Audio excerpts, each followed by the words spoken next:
Good morning, MBA third sem. Welcome back to the class of marketing specialization, and the subject is integrated marketing communication. Okay, in the previous class we have discussed about the remuneration, the compensation of advertising agencies, and today we will be discussing about the criteria. What is the criteria for selecting a particular type of advertising agency?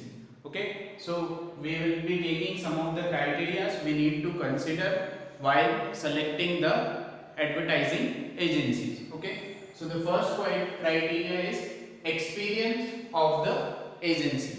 ठीक है, agency जो advertising agency है वो कितने सालों से market में काम कर रही है, that is known as the experience of the agency. The longer the agency is in the market, the more stable will it be and the more reliable. ठीक है, जितने सालों से वो मार्केट में काम कर रही है, ठीक है, उसका एक्सपीरियंस बड़ा है, ठीक है, and it is more stable, स्थिरता बड़ी है, ठीक है, एंड मोर रिलायबल, वो रिलायबल है क्योंकि उस पर भरोसा किया जा सकता है, वो इतने सालों से मार्केट में सरवाइव कर पा रही है. ठीक है, next one is agency size and location. Large advertisers, जो बड़े बड़े जो एडवर्टाइजर्स होते हैं, ठीक है, वो क्या करेंगे, ऐसी एडवर्टाइजिंग एजेंसीज को जिसका बहुत बड़ा नेटवर्क हो, बहुत बड़ा नेटवर्क हो, मतलब लार्ज साइज एडवर्टाइजिंग एजेंसीज. वो इसलिए क्योंकि उनके अंदर जब large size of advertising agency है तो उनके अंदर जो स्टाफ होगा that will be more creative and specialised in the work. Okay, so it will be more profitable for the advertisers to go for the large size advertising agency. They will get the better staff and more facilities. Okay, next third one is product conflict. Okay, इसके अंदर क्या आता है कि अगर आपका कोई product है, ठीक है, आप किसी एडवर्टाइजिंग एजेंसी को अप्रोच करते हैं for the promotion and advertising of that product and you find that the advertising agency is already having the contract of similar type of product which you are selling or promoting. Okay, अगर उसके पास उसी तरह का product already है, उसके पास contract है already, जो आप प्रोडक्ट बेच रहे हैं उसी तरह का प्रोडक्ट का कॉन्ट्रैक्ट की एडवर्टाइजिंग का कॉन्ट्रैक्ट उसके पास है already, then you should not go for that advertising agency because there will be the conflict of interest. ठीक है, दोनों एक ही तरह के प्रोडक्ट हैं और दोनों को उनका प्रमोशन करना है, सो जो दोनों के इंटरेस्ट है फिर वो आपका क्या हो गया, मार्केट में कॉम्पिटिटर हो गया.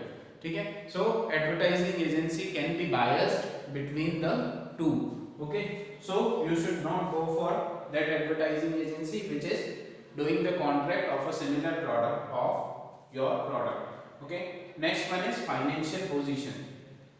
You should consider about the financial position of the advertising agency. ये बहुत जरूरी है, ठीक है, क्योंकि अगर वो फाइनेंशियली स्ट्रॉन्ग नहीं है तो वो आपकी एडवर्टाइजिंग प्रमोशन कैंपेन को अच्छी तरह से डिजाइन नहीं कर पाएंगे. ठीक है, क्योंकि they will be busy in spend lots of time in solving their problem of weak financial status, और वो आपकी एडवर्टाइजिंग वो कैंपेन हो सकता है अच्छी तरह से डिजाइन नहीं कर पाए.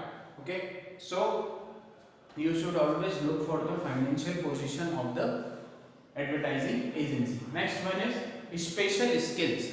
अब ये क्या होता है, स्पेशल, हर जो एडवर्टाइजिंग एजेंसीज होती है वो काम करते करते एक पर्टिकुलर प्रोडक्ट में स्पेशलाइज्ड हो जाती है.